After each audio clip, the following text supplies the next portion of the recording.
Did you know the food you throw away costs you more than $1,300 a year? And that food waste takes up more landfill than anything else? Maybe your leftovers sit forgotten in the fridge, seem unappealing the next day, or you don't want a rerun. I'm here to help. I'm Diane Watson, the leftover chef, and I'll show you how to quickly transform your leftovers into new and delicious dishes. Let's get cooking. Hi everybody, welcome to Leftover Chef. I'm Diane Watson. Thank you for being here.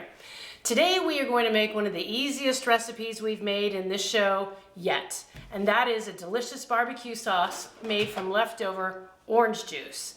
Now, how many of you haven't had leftover orange juice in your fridge after a week of brunches or a mimosa party, which is what mine's left over from?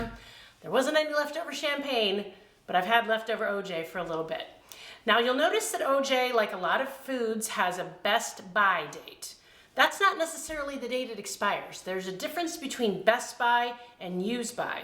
Use by is kind of a harder and faster expiration date, but best by just says exactly that. It will be best by that. You can still use it after, but the quality will be a little bit diminished. That's exactly what's happened to my orange juice. I had a little glass this morning. It just tasted a little different, it starts to get a little more acidic, and I thought, what a perfect time to make some barbecue sauce that I can use tonight and freeze the rest for later. One thing I want to talk to you about though is when you have leftover orange juice, you're not really throwing it in the trash, right? You're putting it down your disposal, down your drain. Well, that's still trashing food. And what I learned today is that when food goes into your pipes and into a water waste treatment plant, a lot of those places are not really set up to have all the things we sometimes send down our garbage disposals and our drains. So there's nothing to chop here.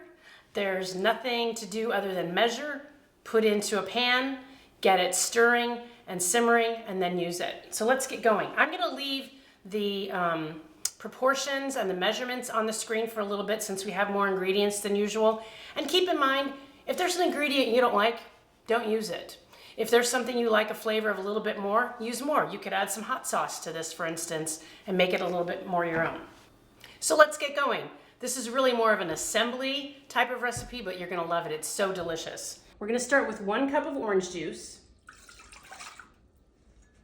Add in 2 cups of ketchup. Now I'm gonna confess something to you. I was a little low on ketchup. I had about 1.5 cups, so I filled the rest of it up with some marinara sauce I had in the fridge. That's the whole idea about using these leftovers. I have 1/3 cup of Worcestershire sauce.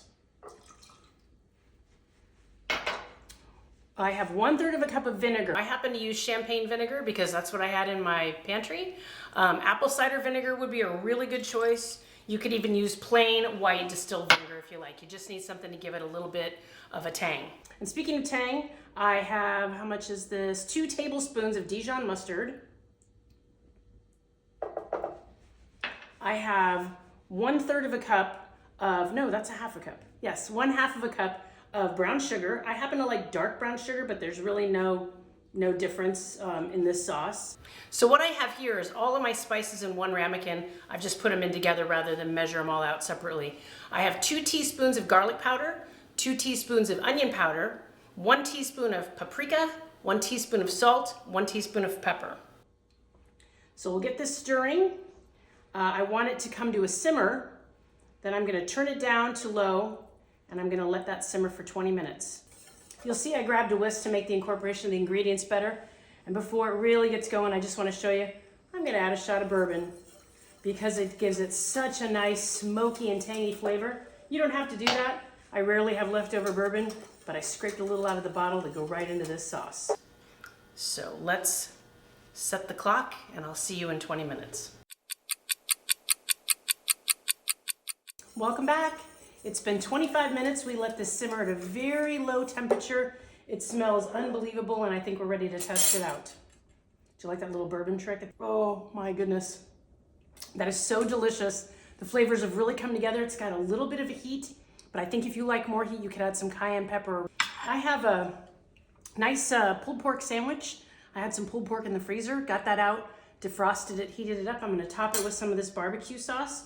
And then I'm gonna put the rest of the barbecue sauce after it cools into a freezer container, something with a nice strong lid, and freeze that for the future.